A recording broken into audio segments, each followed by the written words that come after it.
10వ తరగతి జీవశాస్త్రం అందులోని మొదటి అంశమైన పోషణ ఆహార సరఫరా వ్యవస్థ గురించి ముందుగా మనం తెలుసుకుందాం. ఈ జీవులు వివిధ రకాలైన పోషక పదార్థాలను తీసుకునే విధానాన్ని పోషణ అంటాం. పోషణ మొక్కలు స్వయం పోషణ పద్ధతిలోను, కొన్ని జీవులు పరపోషణ పద్ధతిలోనూ జరుపుకుంటాయి. మొదటగా స్వయం పోషణ గురించి తెలుసుకుందాం. స్వయం పోషణ జరుపుకునే జీవులు కాంతి పైన శక్తి కోసం ఆధారపడతాయి. సూర్యకాంతి తరంగ రూపంలోనూ అణువుల రూపంలోనూ భూమిని చేరుతుంది. ఈ ఎలక్ట్రోమాగ్నెటిక్ స్పెక్ట్రంలో కనుక మనం చూస్తే ఇందులోని దృశ్యకాంతిని 400 నుంచి 700 నానోమీటర్ల మధ్యలో ఉండే కాంతిని మొక్కలు, ఈ కిరణజన్య సంయోగక్రియ జరుపుకునే జీవులు వాటి యందు కలిగిన పత్రహరితము లేదా క్లోరోఫిల్ అనే వర్ణకం సహాయంతో కాంతి అణువులలో ఉండే శక్తి క్వాంటం, కాంతి అణువులను ఫోటాన్లు అంటారు, వాటిలో ఉండే శక్తిని క్వాంటం అంటారు. ఆ క్వాంటంను తీసుకొని ఈ దృశ్యకాంతిలో ఉండే రంగులని ఈ పత్రహరితాన్ని కలిగిన కణాలలో ఉన్నటువంటి హరిత రేణువులు క్లోరోప్లాస్ట్ అనే ఈ నిర్మాణంలోకి కాంతిని తీసుకోవడం కోసం పత్రహరితం క్లోరోఫిల్ అనే ప్రత్యేకమైన వర్ణకాన్ని కలిగి ఉంటాయి. సో ఈ క్లోరోఫిల్ అణువులు కాంతిని గ్రహించి కార్బన్ డయాక్సైడ్ని, నీటిని ఉపయోగించి గ్లూకోజ్ అణువుల్ని తయారు చేస్తాయి. ఇక్కడ ఈ ప్రక్రియ 2 దశల్లో జరుగుతుంది. కాంతి చర్యలు, నిష్కాంతి చర్యలు.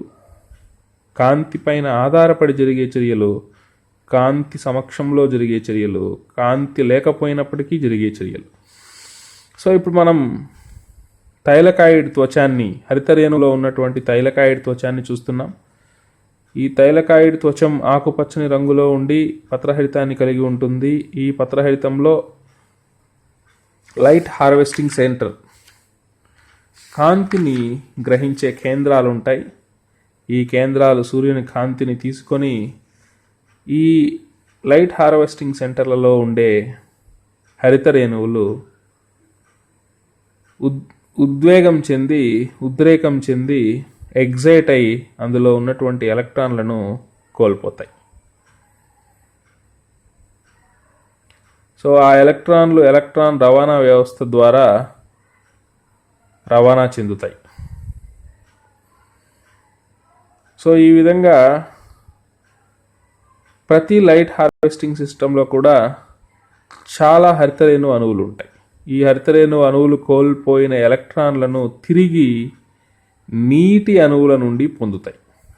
ఈ ఉద్రేకం చెందిన పత్రహరితపు అణువులు కాంతి సమక్షంలో నీటి అణువును విడగొట్టి దాని నుండి విడుదలైన ఎలక్ట్రాన్లను గ్రహించడాన్ని నీటి కాంతి విశ్లేషణం, ఫోటోలైసిస్ ఆఫ్ వాటర్ అంటారు. సో ఈ నీటి అణువు విచ్ఛిన్నం చెందినప్పుడు దానిలో నుండి ఎలక్ట్రాన్లు, ప్రోటాన్లతో పాటు ఆక్సిజన్ అణువు కూడా విడుదలవుతుంది. ఆ ఆక్సిజన్ పత్ర రంధ్రాల ద్వారా బయటకు విడుదలవుతుంది. సో ఈ ఎలక్ట్రాన్లు గ్రానా నుంచి స్ట్రోమాకు రవాణా చెందేటప్పుడు అక్కడ ఏర్పడే శక్తి ఏటీపీ అణువు తయారు చేయడంలో ఉపయోగపడుతుంది. కాంతి చర్యల్లో ఒక ఏటీపీ అణువు, ఏటీపీ సింథేజ్ అనే ఎంజైమ్ సహాయంతో ఏడీపీ నుంచి ఏటీపీని తయారు చేస్తుంది. అదేవిధంగా హైడ్రోజన్ను గ్రహించి ఎన్ఏడిపిహెచ్గా మారుతుంది, క్షయకరణం చెందుతుంది. సో కాంతి చర్యలలో ఆక్సిజన్ మరియు ఏటీపీ, ఎన్ఏడిపిహెచ్లు ఏర్పడతాయి. సో ఈ చర్యలు కాంతి సమక్షంలోనే జరుగుతాయి. ఈ చర్యలను రాబర్ట్ హిల్ అనే శాస్త్రవేత్త కనుగొన్నారు కాబట్టి వీటిని హిల్ చర్యలు అని కూడా అంటారు. సో ఇక్కడ తయారైనటువంటి ఏటీపీ మరియు ఎన్ఏడిపిహెచ్లు నిష్కాంతి చర్యలో ఉపయోగించబడి గ్లూకోజ్ అణువు తయారు చేయడంలో ఉపయోగించబడతాయి. ఈ నిష్కాంతి చర్యలను మెల్విన్ కెల్విన్ అనే శాస్త్రవేత్త కనుగొనడం వల్ల ఇది చక్రీయ పద్ధతిలో జరగడం వల్ల దీన్ని కెల్విన్ వలయము లేదా కెల్విన్ సైకిల్ అంటారు. సో ఇందులో ముఖ్యంగా కార్బన్ ఫిక్సేషన్ జరుగుతుంది, కర్బన స్థాపనము జరుగుతుంది. కార్బన్ డైఆక్సైడ్లో ఉండే కార్బన్ పరమాణువు గ్లూకోజ్ అణువులోకి స్థిరీకరణం చెందుతుంది. ఇక్కడ రిబ్యులోజ్ 1,5 బిస్ఫాస్ఫేట్ అనే అణువు కార్బన్ డైఆక్సైడ్ని తీసుకొని క్షయకరణం చెంది ఏటీపీ మరియు ఎన్ఏడిపిహెచ్ల సమక్షంలో గ్లిజరాల్డిహైడ్ 3-ఫాస్ఫేట్, దాని తర్వాత ఫాస్ఫోగ్లిజరిక్ ఆమ్లాలను తయారు చేసి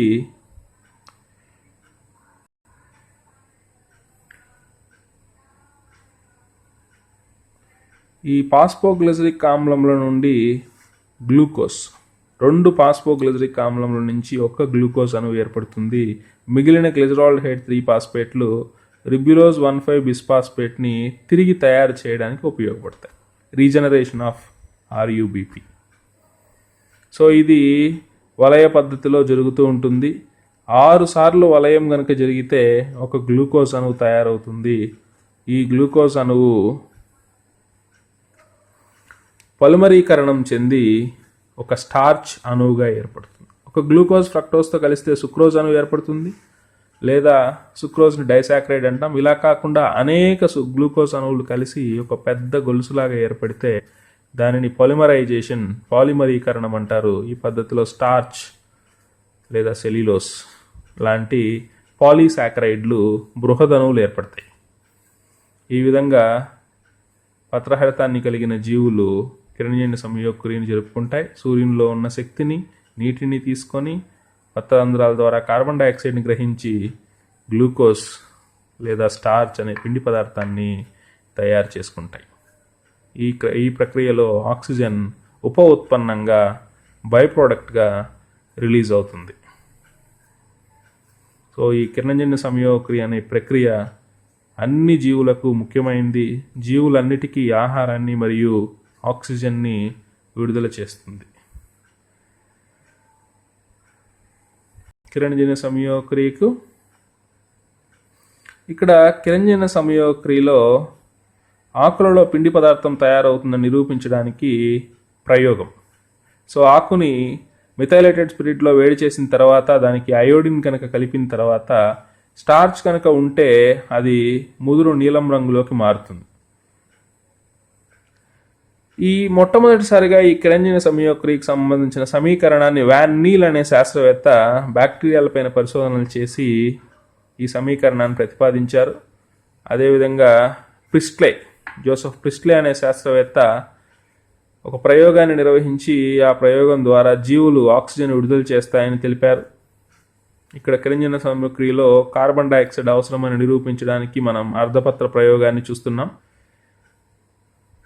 ఈ ప్రయోగం ద్వారా మనం హైడ్రిల్లా గరాడ్ ప్రయోగం ద్వారా కిరణజన్య సంయోగక్రియలో ఆక్సిజన్ విడుదలవుతుందని తెలుసుకోవచ్చు. ఇక్కడ హైడ్రిల్లా మొక్కను కానీ ఎలోడియా లాంటి నీటి మొక్కలను కానీ ఉపయోగిస్తారు. కిరణజన్య సంయోగక్రియకు కాంతి అవసరం అని నిరూపించడానికి కార్డు బోర్డుతో మనకు నచ్చిన ఆకారాన్ని కట్ చేసుకొని నిరూపించవచ్చు. సో కిరణజన్య సంయోగక్రియ పత్రాలలో జరుగుతుంది. పత్రం యొక్క అంతర్నిర్మాణాన్ని కనుక మనం పరిశీలిస్తే ఆకు యొక్క అడ్డుకోత, అందులోని కణాలలో ఉన్నటువంటి హరితరేణువుల్ని మనం గమనించవచ్చు. హరితరేణువుల్లో తైలకాయిడ్ త్వచాలను ఇప్పుడు మనం చూస్తున్నాం. తైలకాయిడ్ త్వచాలు పచ్చగా ఉంటాయి, అందులో పత్రహరితం ఉంటుంది.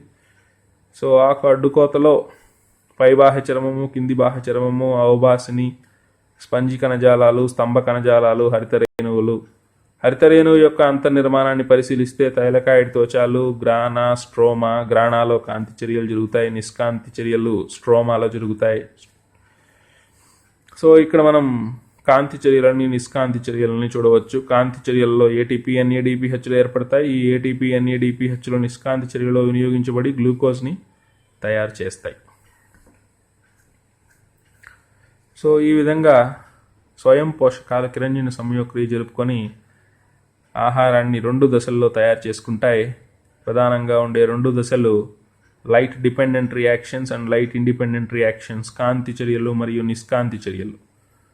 సో ఇంతకుముందే మనం చెప్పుకున్నట్లుగా కాంతి చర్యలలో ఏడిపి నుంచి ఏటీపీలు తయారవుతాయి, ఎన్ఏడిపిల నుంచి ఎన్ఏడిపిహెచ్లు తయారవుతాయి. ఇవి తయారైన తర్వాత ఈ రెండూ కూడా నిష్కాంతి చర్యలలో వినియోగించబడి లైట్ ఇండిపెండెంట్ రియాక్షన్స్లో వినియోగించబడి అక్కడ గ్లూకోజ్ అణువును తయారు చేస్తాయి. కెల్విన్ సైకిల్ స్ట్రోమాలో జరుగుతుంది. కాంతి చర్యలు గ్రానాలు జరుగుతాయి. సో కాంతి చర్యలు జరగడానికి సూర్యరశ్మి అవసరం. సో ఈ విధంగా ఏర్పడిన ఏటీపీ ఎన్ఏడిపిహెచ్లు కార్బన్ డైఆక్సైడ్ని తీసుకొని గ్లూకోజ్ అణువుల్ని తయారు చేయడం ఇక్కడ మనం గమనించవచ్చు. సో ఈ విధంగా గ్లూకోజ్ అణువులు ఏర్పడి తర్వాత పాలిమరీకరణం అనే ప్రక్రియ ద్వారా అవి స్టార్చ్ లేదా పిండి పదార్థాన్ని తయారు చేస్తాయి. సో ఇక్కడ మనం గ్లూకోజ్ అణువు ఏర్పడడాన్ని గమనిస్తున్నాం. సో ఒక గ్లూకోజ్ అణువు ఏర్పడింది.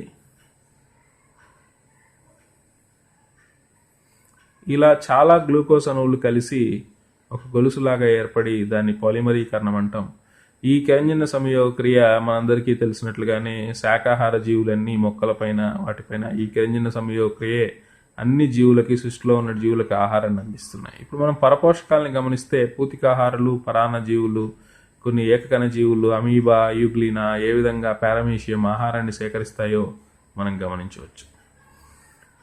ఇక్కడ మనం ఒక పాక్షిక పరాన్న జీవిని గమనిస్తున్నాం. దీని పేరు కస్కుట బంగారు తీగ.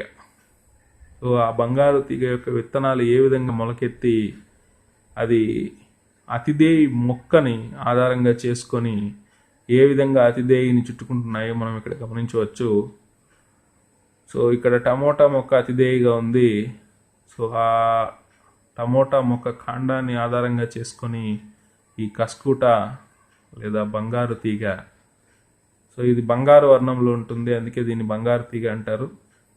ఇది హస్టోరియాలను అతిదేయి లోపలికి చొప్పించి అతిదేయి మొక్కలో నుంచి నీటిని సేకరించి ఆ నీటిని వినియోగించుకొని పత్రహితాన్ని కలిగి ఉండడం వల్ల అదే ఆహారాన్ని తయారు చేసుకుంటుంది. ఈ మొక్కని డాడర్ ప్లాంట్ అని ఆంగ్లంలో పిలవడం జరుగుతుంది.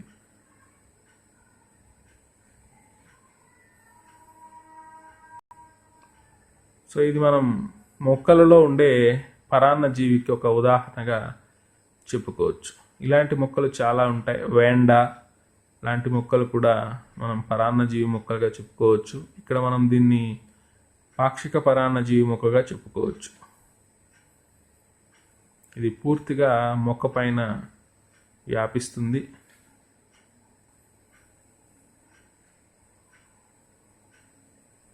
సో ఈ విధంగా మొక్క పూర్తిగా పెరిగిన తర్వాత మనకి ఈ విధంగా కనిపిస్తుంది.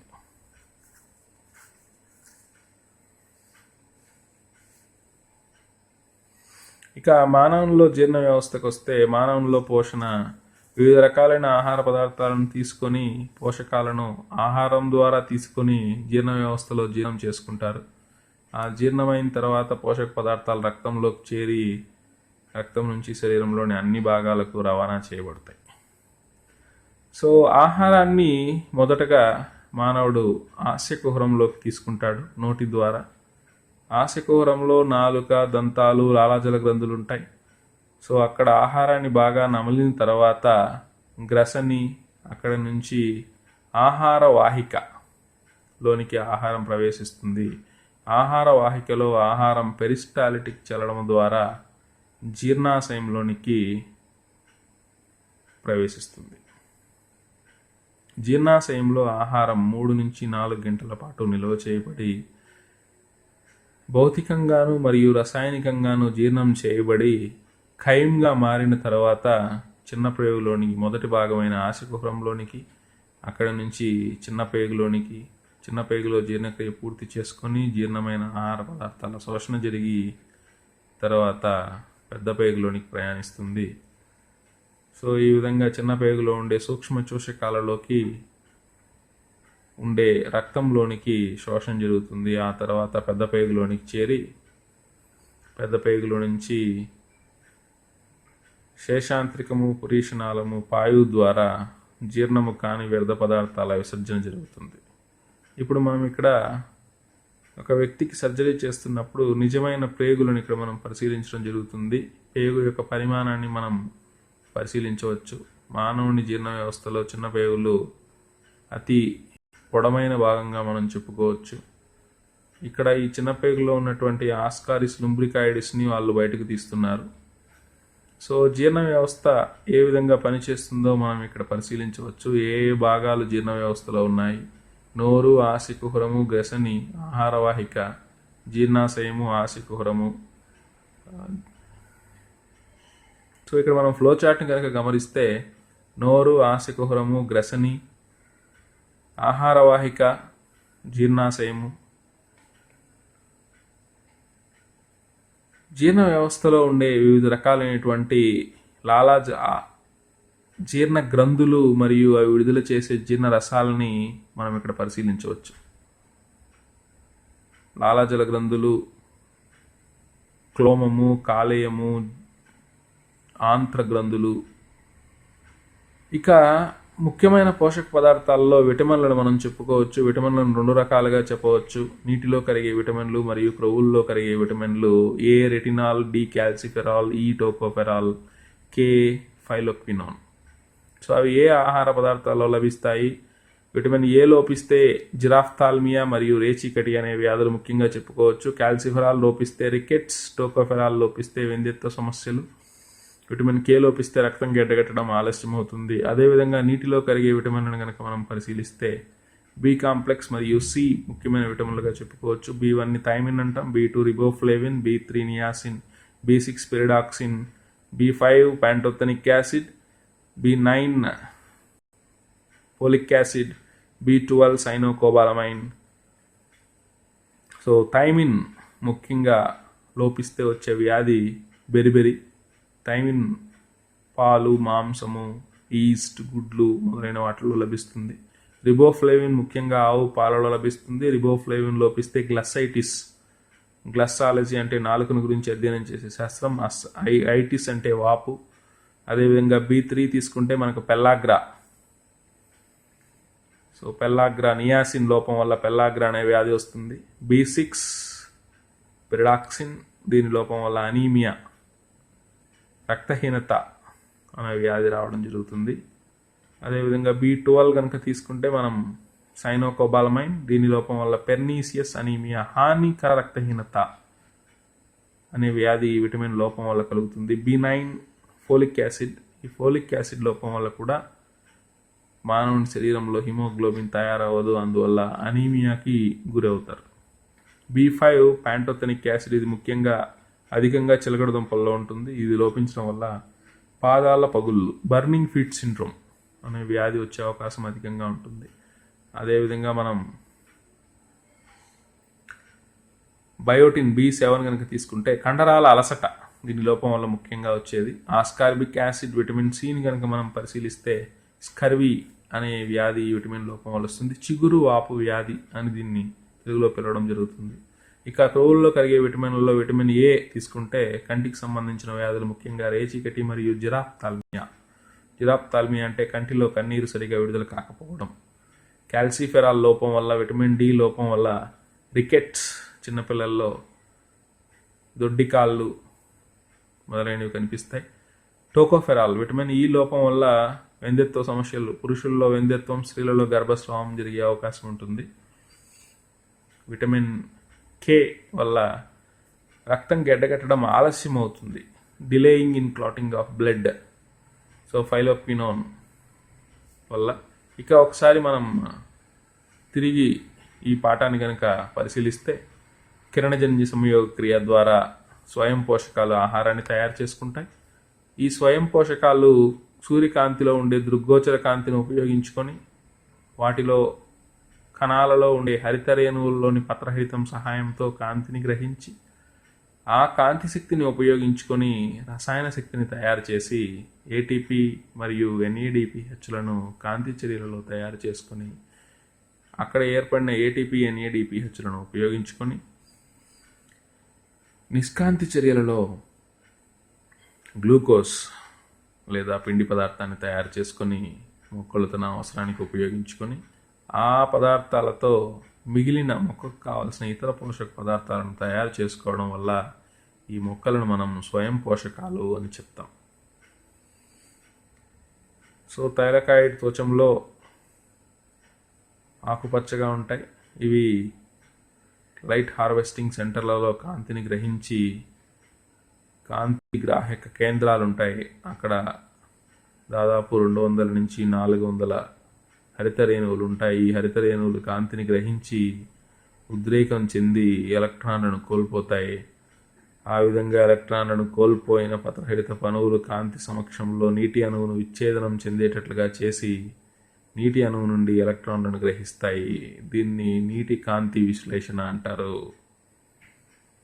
సో ఈ విధంగా నీటి కాంతి విశ్లేషణ జరిగినప్పుడు ఆక్సిజన్ అణువులు కూడా విడుదలై పత్ర రంధ్రాల ద్వారా వాతావరణంలోనికి చేరుతాయి. సో ఈ ఎలక్ట్రాన్లు ఎలక్ట్రాన్ రవాణా వ్యవస్థ ద్వారా రవాణా చెంది వీటి యొక్క గాఢత అధికమవడం వల్ల ఇవి అధిక గాఢత నుంచి అల్ప గాఢతకు ప్రయాణించేటప్పుడు వాటిలో ఉన్న శక్తిని వినియోగించుకొని ఏటీపీ సింథేజ్ అనే ఎంజైమ్ సహాయంతో ఏడీపీ నుంచి ఏటీపీ అణువులు తయారవుతాయి. ఎలక్ట్రాన్లు రవాణా చెందేటప్పుడు ఏటీపీ తయారవుతుంది. అదేవిధంగా ఈ గాఢతను ఆధారంగా చేసుకొని ఈ ప్రోటాన్లను నీటి అణువులో ఉత్తేజితమైన ప్రోటాన్లను ఎన్ఏడిపిహెచ్లు గ్రహించి హైడ్రోజన్లను గ్రహించి ఎన్ఏడిపిహెచ్లుగా మారుతాయి. నికోటినమైడ్ అడినైన్ డైన్యూక్లియోటైడ్ ఫాస్ఫేట్ హైడ్రోజన్ను గ్రహించి క్షయకరణం చెంది nicotinamide adenine dinucleotide phosphate hydrogen అనే అణువుల్ని ఏర్పరుస్తుంది. ఈ రెండు ఏటీపీ మరియు ఎన్ఏడిపిహెచ్లు కాంతి చర్యలలో ఏర్పడి నిష్కాంతి చర్యలలో వినియోగించబడతాయి.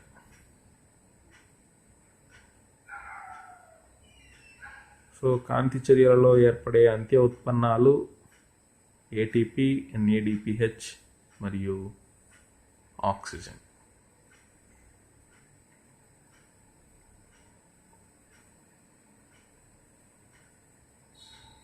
నిష్కాంతి చర్యలలో ముఖ్యంగా కార్బన్ డయాక్సైడ్లో ఉండే కార్బన్ స్థిరీకరణం చెందుతుంది. దానిని కర్బన స్థాపన, కార్బన్ ఫిక్సేషన్ అంటారు. ఈ కార్బన్ ఫిక్సేషన్కి అవసరమైన శక్తి సూర్యశక్తి రసాయన శక్తిగా ఏటీపీ రూపంలోకి మారబడి ఉంటుంది. సో ఈ కెల్విన్ సైకిల్ ద్వారా నిష్కాంతి చర్యలు జరుగుతాయి. కార్బన స్థాపన జరుగుతుంది. ఇందులో వాతావరణంలోని కార్బన్ డైఆక్సైడ్ పత్ర రంధ్రాల ద్వారా లోపలికి ప్రవేశించి కార్బన స్థాపన జరిగి క్షయకరణం చెంది తిరిగి ఆర్యుబిపి ఏర్పడడం ద్వారా ఈ చక్రం పూర్తవుతుంది. ఇందులో ఆర్యుబిపి అనే 5 పరమాణువులను కలిగిన ఒక అణువు కార్బన్ డైఆక్సైడ్ని తీసుకొని 2 ఫాస్ఫోగ్లిజరిక్ ఆమ్లం అణువుగా విడగొట్టబడి అక్కడ ఏటీపీ మరియు ఎన్ఏడిపిహెచ్ల సహాయంతో క్షయకరణం చెంది గ్లిజరాల్డిహైడ్ 3-ఫాస్ఫేట్ అణువులుగా ఏర్పడి ఈ గ్లిజరాల్డిహైడ్ 3-ఫాస్ఫేట్ అణువులు 2 కలిసి ఒక గ్లూకోజ్ అణువు ఏర్పడడం జరుగుతుంది. ఈ మిగిలిన గ్లిజరాల్డిహైడ్ 3-ఫాస్ఫేట్ అణువులు ఆర్యుబిపి పునరుద్ధరణ కొరకై ఉపయోగించబడతాయి. ఈ వలయం 6 సార్లు జరిగినప్పుడు ఒక గ్లూకోజ్ అణువు ఏర్పడడం జరుగుతుంది. సో ఈ వలయంలో ఏటీపీ మరియు ఎన్ఏడిపిహెచ్లు వినియోగించబడతాయి.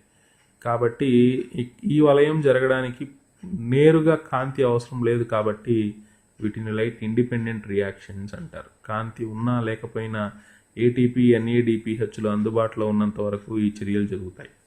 ఇక మానవుని జీర్ణ వ్యవస్థకు వస్తే దంతాలు, కుంతకాలు, రదనికలు, అగ్రచర్వణకాలు, చర్వణకాలని 4 రకాలైన దంతాల సహాయంతో ఆహారాన్ని నమిలి నోటిలో లాలాజలంలో ఉండే టైలిన్ అనే ఎంజైమ్ సహాయంతో జీర్ణమై బోలస్గా మారి ఆహారాన్ని మింగినప్పుడు ఆహార వాహికలోనికి ప్రవేశించి అక్కడ పెరిస్టాలిటిక్ చలనం ద్వారా జీర్ణాశయానికి చేరుకొని జీర్ణాశయంలో నిల్వ చేయబడి జీర్ణాశయపు గోడలు స్రవించే జఠరసంలో ఉండే ఆమ్లము, హైడ్రోక్లోరిక్ ఆమ్లము ఆహారాన్ని త్వరగా జీర్ణమయ్యేటట్లు చేసి ఆహారంలో ఉండే బ్యాక్టీరియాని చంపడం, మరియు దీనిలో ఉండే పెప్సిన్ ప్రోటీన్ల జీర్ణక్రియలో ఉపయోగపడితే అక్కడి నుంచి చిన్న ప్రేగులోకి ప్రయాణించినప్పుడు కాలేయం నుంచి పైత్యరసము, క్లోమం నుంచి క్లోమరసము చిన్న ప్రేగులోకి చేరి అక్కడ ఆహారాన్ని జీర్ణం చేసి, సో జీర్ణమైన ఆహారం చిన్న ప్రేగులో ఆంతరసంతో కలిసి పూర్తిగా జీర్ణమై తర్వాత శోషణ జరుగుతుంది, రక్తంలోకి ఆహారం శోషించబడుతుంది. తర్వాత పెద్ద పేగుల్లో నీటి పునఃశోషణ జరిగి జీర్ణము కాని ఆహార పదార్థాలు మల రూపంలో బయటికి విసర్జింపబడతాయి. ఇక పరపోషకాల్లో కనుక మనం గమనిస్తే కస్కూట, బంగారు తీగ అనేది పరాన్నజీవి, పాక్షిక పరాన్నజీవి. అమీబా, పారమీషియం లాంటి ఏకకణ జీవులు నేరుగా సూక్ష్మజీవుల్ని ఆహారంగా తీసుకుంటాయి. ఇక పూతికాహారులు, శిలీంధ్రం లాంటి పూతికాహారులు చనిపోయిన కుళ్ళుతున్న ఆహారాన్ని పదార్థాలపైన ఆహారం కోసం ఆధారపడే వాటిని పూతికాహారులు అంటారు. ఇక్కడ మనం చూస్తున్నటువంటి కస్కూట లేదా బంగారు తీగ పరాన్నజీవిగా మనకు తెలుసు. ఈ విధంగా పోషణ మనం స్వయం పోషణ, పరపోషణ అని రెండు ముఖ్యమైన రకాలుగా చెప్పుకోవచ్చు. స్వయం పోషకాలు ఆహారాన్ని స్వయంగా తయారు చేసుకుంటాయి, పరపోషకాలు ఆహారం కోసం ఇతర జీవులపైన ఆధారపడతాయి. సో ఈ విధంగా వివిధ రకాలైన జీవులు తమ శరీరానికి అవసరమైన పోషక పదార్థాలను శరీరంలోనికి గ్రహించడాన్ని పోషణ అంటారు.